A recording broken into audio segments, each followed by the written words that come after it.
Ciao a tutti! Hello everyone! Magandang umaga po sa inyong lahat.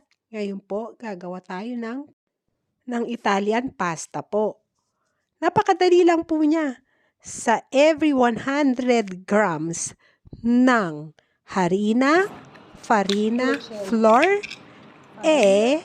isang itlog, 1 egg, at 10 ml ng olive oil. Let's put our farina sa wooden board.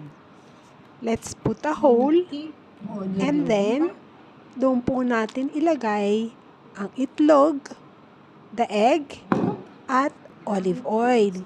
I-mix po natin siya using a spatula.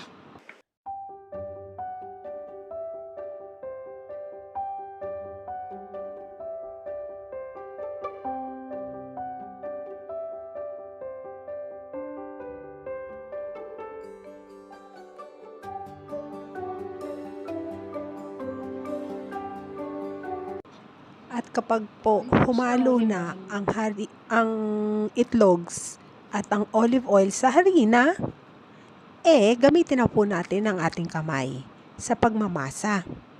Sa paggawa po ng pasta, kailangan po nating i-mash siya ng 10 minutes.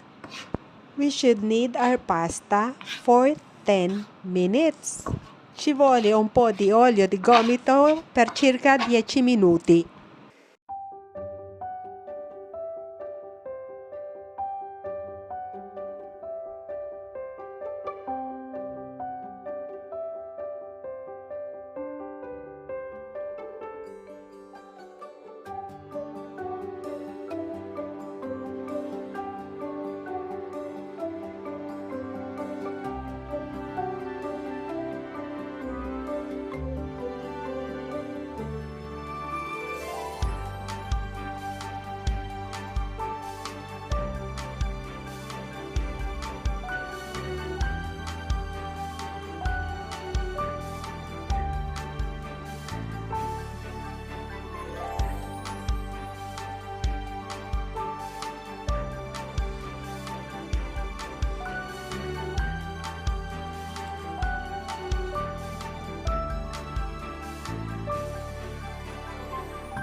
La pasta è liscio e elastico, smooth and elastic.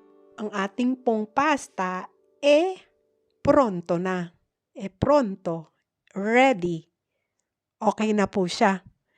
Ngayon po, pagka po siya ay okay na, when the pasta is ready, let's wrap it sa plastic wrapper and then let's put po siya sa refrigerator for about 30 minutes before using.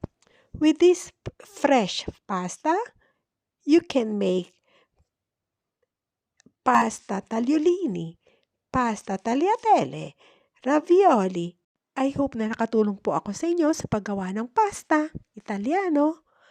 And if you like this video, just subscribe, share, and like, and hit the bell button po para po update kayo sa aking mga videos, recipe. Thank you po. Arrivederci.